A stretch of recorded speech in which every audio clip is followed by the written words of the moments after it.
کون سی بیرونی طاقتیں تھیں جنہوں نے بشار الاسد کا تختہ گرانے میں کلیدی کردار ادا کیا؟ بشار الاسد کو گرانے میں امریکہ کا کیا فائدہ تھا؟ بشار الاسد کو گرانے میں اسرائیل کا کیا فائدہ تھا؟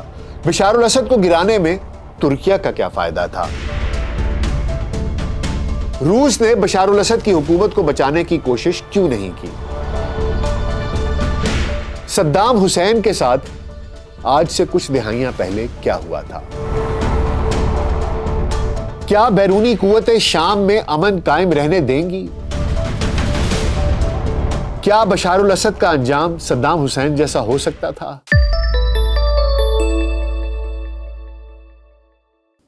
V L C podcast پہ ڈاکٹر ناصر بھائی کے ساتھ آپ کی خدمت میں حاضر ہیں۔ السلام علیکم۔ شام کے سلسلے میں 4 ویڈیوز میں بنا چکا اور بہت سے لوگ کامنٹ کر رہے تھے، سوال پوچھ رہے تھے کہ شاید ابھی تک کلیئر نہیں ہو سکا کہ ایک مزاحمت جو شاید 10-15 سال سے جاری تھی، ایک لڑائی تھی جو بشار الاسد کی شامی فوج اور مزاحمت کاروں کے، یا جس وقت انہیں باغی کہا جا رہا تھا، ان کے درمیان ایک جاری جنگ تھی جو کہ ایک دہائی سے بھی زیادہ پر محیط تھی۔ آخر ایسا کیا ہو گیا کہ 10 دنوں کے اندر اندر ایک دم سے سب کچھ کلیپس کر گیا؟ تو بظاہر تو یہ کچھ ایسا لگ رہا ہے کہ یہ 10 دن کے اندر اندر کلیپس ہوا ہے، لیکن اگر میں آپ کو یہ بتاؤں کہ یہ 10 دن کا معاملہ نہیں ہے، اس کے پیچھے بہت سے عوامل ہیں جو کار فرما تھے۔ اس میں بہت سے سٹیک ہولڈرز ہیں، جس میں امریکہ ہے، روس ہے، ایران ہے، اسرائیل ہے، ترکیہ ہے، سعودی عربیہ ہے۔ یہ تمام لوگ ایک بہت بڑے کی پلیئرز تھے اس ساری کی ساری گیم میں، جو کہ یہاں پر ایک ٹسل چل رہی تھی۔ اس کے علاوہ حزب اللہ ہے، وہ بھی ایک لیبنن، وہ بھی ایک بہت بڑا پلیئر ہے۔ تو کہانی کچھ یوں ہے کہ ابھی اگر آپ دیکھیں تو میں آپ کو آج سے کچھ دہائیاں پیچھے لے کے جانا چاہوں گا۔ میں نے ایک بڑا انٹرسٹنگ آرٹیکل پڑھا اور اس میں یہ بتایا گیا تھا کہ عراق میں صدام حسین کا فال کیسے ہوا۔ جو لوگ اس وقت موجود تھے، جن کی عمر اتنی ہے کہ جنہوں نے صدام حسین کی حکومت کا خاتمہ ہوتے ہوئے دیکھا، بغداد فال ہوتے ہوئے دیکھا، تو انہیں شاید کچھ یاد ہو کہ صدام حسین بہت کانفیڈنٹ تھے۔ بشار الاسد تو شاید اتنی بڑکے نہیں مارتے تھے، لیکن صدام حسین تو باقاعدہ للکارا کرتے تھے اور کہتے تھے جو کر سکتے ہو کر لو، اور آ جاؤ اگر آنا ہے تو دیکھ لیں گے کیا معاملہ ہے۔ جب میں نے بشار الاسد کا یہ فال دیکھا ہے، سیریا کا، ڈمیسکس کا، تو مجھے ایسا لگتا ہے کہ جیسے یہ اسی کو ری پلے کیا گیا ہے۔ بشار الاسد نے بھی اور صدام نے بھی اور جو فورسز ہیں انہوں نے بھی۔ میں آپ کو بتاتا ہوں کہ ہوا کیا تھا۔ اب وہ جو ریسرچ تھی، وہ پیپر بڑا انٹرسٹنگ تھا۔ انہوں نے کہا کہ آخر صدام حسین جو اتنا طاقتور تھا کہ جس کے حکم کے بغیر ایک پتہ نہیں ہلتا تھا، وہ کیسے ایسے ہو گیا کہ سیکیورٹی فورسز، یہ جو ویسٹرن فورسز تھیں، یہ اس کے محل میں پہنچ گئیں اور اس کو تب پتہ چلا۔ تو اگر آپ کو یاد ہو، ہوا کچھ یوں تھا کہ اس جنگ سے پہلے بہت سے مغربی میڈیا کے لوگ، کچھ ادھر فار ایسٹ کے میڈیا کے لوگ، کچھ امریکن، کچھ یورپینز، یہ سب لوگ بغداد پر حملے سے پہلے وہاں پہنچ گئے اور انہوں نے اپنے آپ کو ہیومن شیلڈز کہنا شروع کر دیا، یعنی کہ ہم انسانی ڈھالیں ہیں، کہ ہم یہاں پر بچے ہیں، یہاں پر عورتیں ہیں، ہم یہاں پر سکول ہیں، یہاں پر ہاسپٹلز ہیں، ہم آپ کو انہیں تباہ نہیں کرنے دیں گے۔ اور کئی ہفتے تک CNN، BBC، یہ تمام لوگ ان کو ایئر ٹائم دیتے تھے، ان سے انٹرویوز لیتے تھے، یہ کہتے تھے کہ یہ درست نہیں ہے، آپ انسانی جانوں کو ضائع کر رہے ہیں، آپ لوگوں کو مار رہے ہیں، ہم یہ نہیں کرنے دیں گے۔ اچھا، یہ بڑی امپورٹنٹ چیز ہے کہ یہ ہیومن شیلڈز آپ کے ذہن میں اگر آپ نہیں ہیں تو آپ لوگ بے شک اس کو سرچ کر کے دیکھ لیجئے گا، آپ کو ان کی ویڈیوز بھی مل جائیں گی، ان کے بارے میں معلومات بھی مل جائیں گی۔ اب یہ جو ہیومن شیلڈز تھیں، دراصل یہ سارے کے سارے ایجنٹس تھے، اور انہوں نے کیا یہ کہ صدام حسین کے دو بہت میجر فیکشنز تھے فوج کے، ایک فدائین تھی اور ایک ریپبلکن گارڈ تھی۔ یہ جو ایجنٹس تھے جو کہ ہیومن شیلڈز کی شکل میں وہاں پر گئے تھے، انہوں نے جو ٹاپ براس تھی فدائین کی اور ریپبلکن گارڈ کی، ان سے رابطہ کیا، اور ان سے رابطہ کرنے کے بعد ان کو دے سولڈ آؤٹ، وہ بک گئے۔ اب کہانی کچھ یوں تھی کہ صدام حسین کو اتنا یقین کیا تھا، اس کو یہ پتا تھا کہ جب یہ لوگ میرے محل تک پہنچنے کی کوشش کریں گے تو اس کے محل سے انڈر گراؤنڈ ٹنلز نکلتی تھی، جو کہ اب بشار الاسد کے محل سے بھی نکل رہی ہیں، جو کہ ایئرپورٹ تک جاتی تھی، اور اس نے ان ٹنلز کے ذریعے ایئرپورٹ جانا تھا، اور ایئرپورٹ پر جہاز انتظار کر رہے تھے، کارگو پلین تھا، بالکل جس طریقے سے بشار الاسد گئے، اور اس کے اوپر سوار ہو کر انہوں نے موسٹ پرابلی ڈیسٹینیشن ان کی بھی ماسکو تھی۔ یہ ان کا پورا پلان تھا کہ انہوں نے ادھر سے نکلنا ہے اور وہاں پہنچنا ہے اور نکل جانا ہے۔ لیکن سرپرائز ان کو کب ہوا؟ سرپرائز ان کو تب ہوا کہ جب ان کے یہ جو ہیومن شیلڈز آئے ہوئے تھے، انہوں نے خرید لیا، جو بھی ٹاپ براس تھی فدائین کی اور ریپبلکن گارڈ کی، اور بجائے اس کے کہ اس راستے سے، اس ٹنل سے صدام حسین ایئرپورٹ پہنچتے، جو ویسٹرن فورسز تھیں وہ ایئرپورٹ سے صدام حسین کے محل میں پہنچ گئیں، اسی ٹنلز کو یوز کرتے ہوئے۔ This was the biggest surprise that Saddam had and he could not escape۔ اور بالآخر صدام حسین کو تختہ دار پر لٹکا دیا گیا۔ اب فاسٹ فارورڈ کرتے ہیں 2024 میں، شام میں کیا ہوا؟ شام میں بشار الاسد کو 3 میجر پلیئرز تھے جو سپورٹ کر رہے تھے، ایک حزب اللہ تھا، ایک ایران تھا، اور ایک رشیا تھا۔ رشیا کے کیا سٹیکس ہیں سیریا میں؟ رشیا کی ایک نیول بیس اور ایک ایئر بیس سیریا میں موجود ہے۔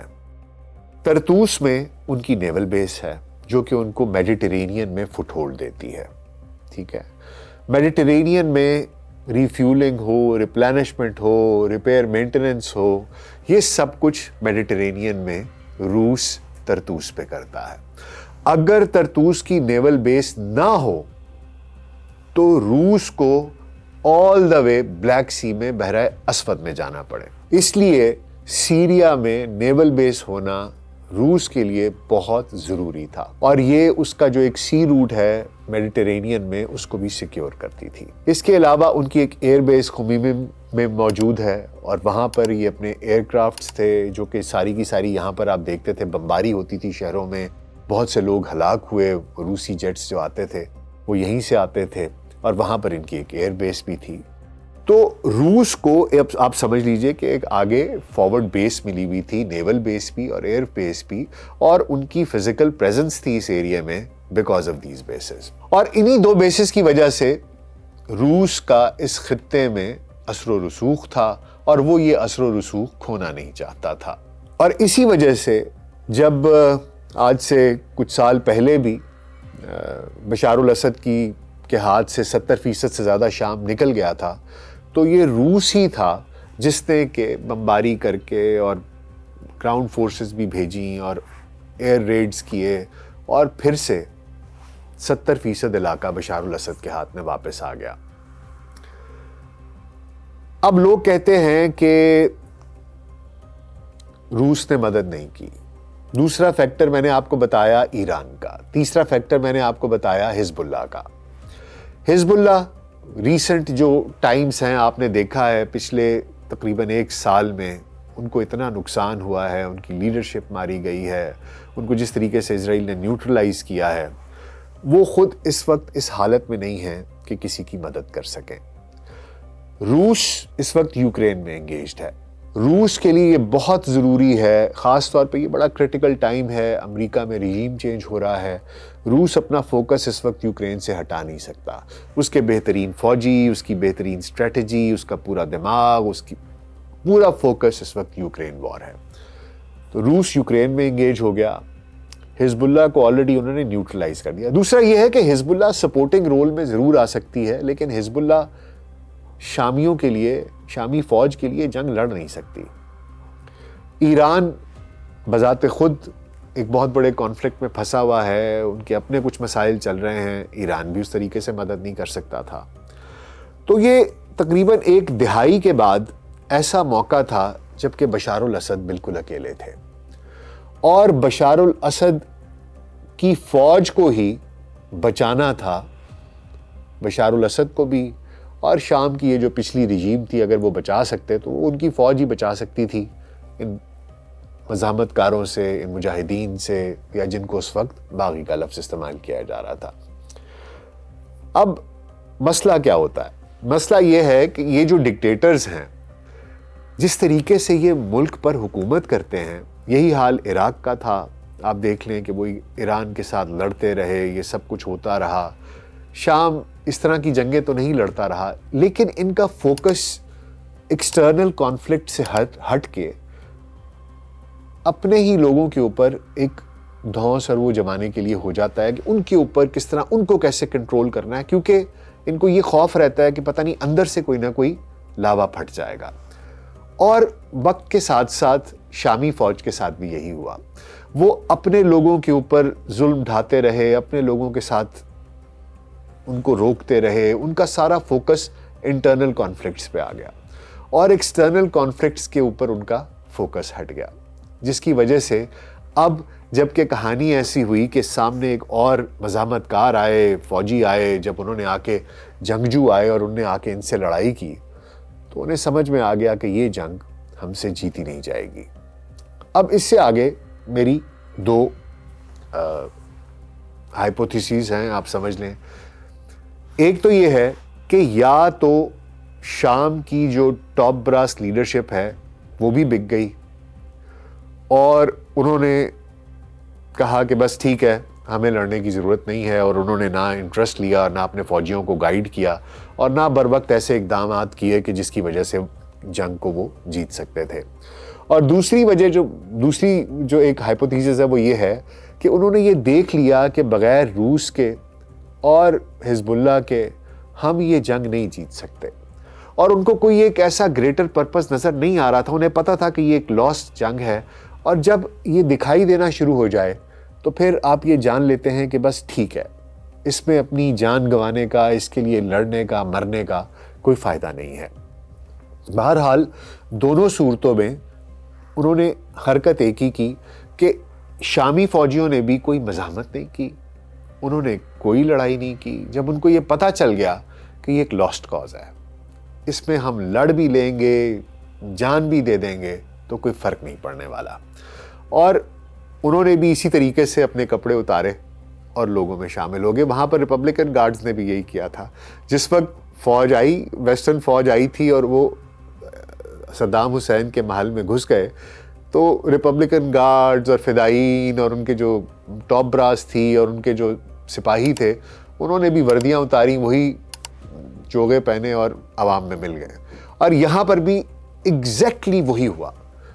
جو فوجی تھے انہوں نے بالکل مزاحمت نہیں کی، انہوں نے بھی وردیاں اتاری، لباس پہنا اور لوگوں میں مل کے جشن منانا شروع کر دیا۔ لیکن بشار الاسد اور صدام حسین کی کہانی میں ایک فرق ہے، وہ یہ کہ بشار الاسد اپنے محل سے ان زیر زمین ٹنلز کے ذریعے ایئرپورٹ پہنچنے، کارگو پلین میں چڑھنے اور ماسکو پہنچنے میں کامیاب ہو گئے، اس لیے وہ اس بھیانک انجام سے بچ گئے جو کہ صدام حسین کو فیس کرنا پڑا تھا۔ اب یہ بھی میں آپ کو بتا دوں کہ دراصل یہ جو سارے کی ساری حیات تحریر الشام ہے، ان کے ساتھ ایک تو یہ جولانی ہیں جو ان کے کمانڈر ہیں، لیکن یہ ایک الائنس ہے، اس کے بیچ میں کرد بھی ہیں، اس میں ترکمان بھی ہیں، اور اس میں حیات تحریر الشام بھی ہے۔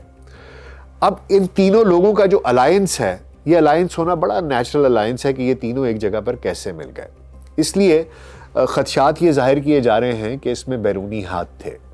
بعض لوگ امریکہ، اسرائیل اور کچھ لوگ ترکیے کی طرف بھی انگلیاں اٹھاتے ہیں کہ آج سے 7-8 سال پہلے روس ان فورسز کو یہاں سے ختم کرنا چاہتا تھا، لیکن اس زمانے میں شاید ترکیے نے یہ گارنٹی دی کہ یہ آپ کے لیے کسی کسی تھریٹ کا باعث نہیں بنیں گے، آپ ان کو یہیں رہنے دیں، یہ آپ کے لیے کوئی معاملہ مسئلہ نہیں کھڑا کریں گے.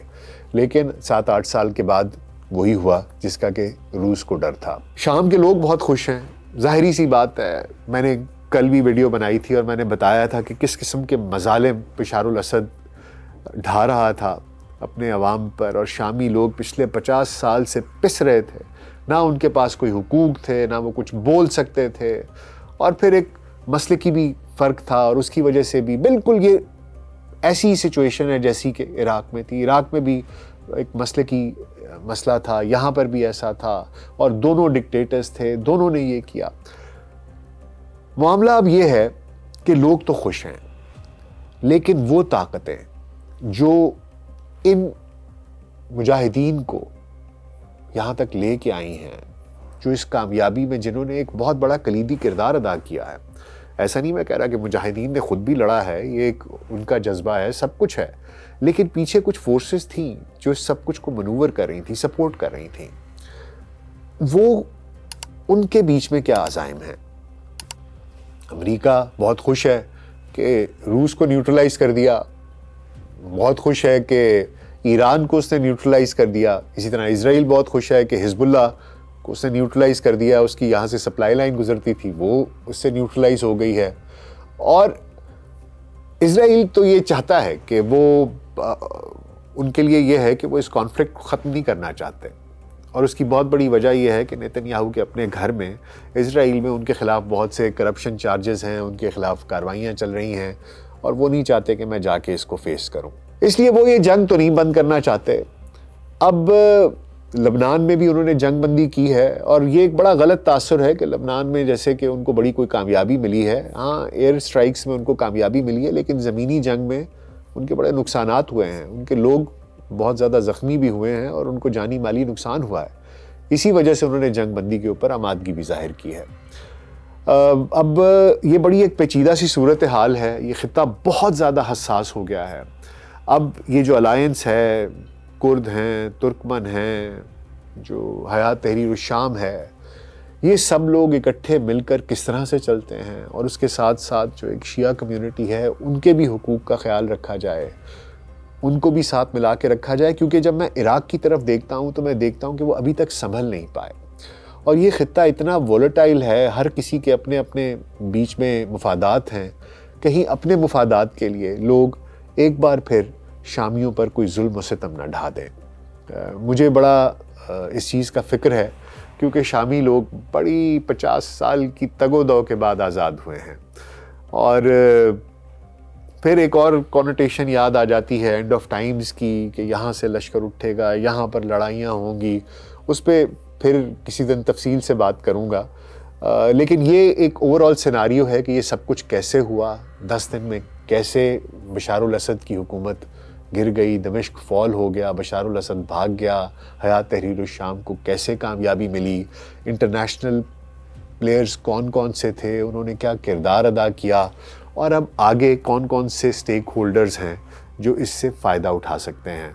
اور اسی وجہ سے شامیوں کو، حیات تحریر الشام والوں کو بھی، سب کو بہت زیادہ ویجیلنٹ رہنا پڑے گا، بہت احتیاط برتنی ہوگی کہ وہ کوئی ایسا اقدام نہ اٹھائیں جس کی وجہ سے شامی لوگوں کو یا ان کو دوبارہ سے کسی تکلیف، مصیبت یا خانہ جنگی کا سامنا کرنا پڑے. اس دعا کے ساتھ کہ اللہ سبحانہ تعالیٰ مسلمانوں کو متحد رکھے، اور پوری امت مسلمہ کو، اور خصوصی طور پر شام کے مسلمانوں، فلسطین کے مسلمانوں پر رحم کرے، وہاں پر امن دے، وہاں پر خوشیاں دے. اپنا بہت خیال رکھیے گا. شکریہ.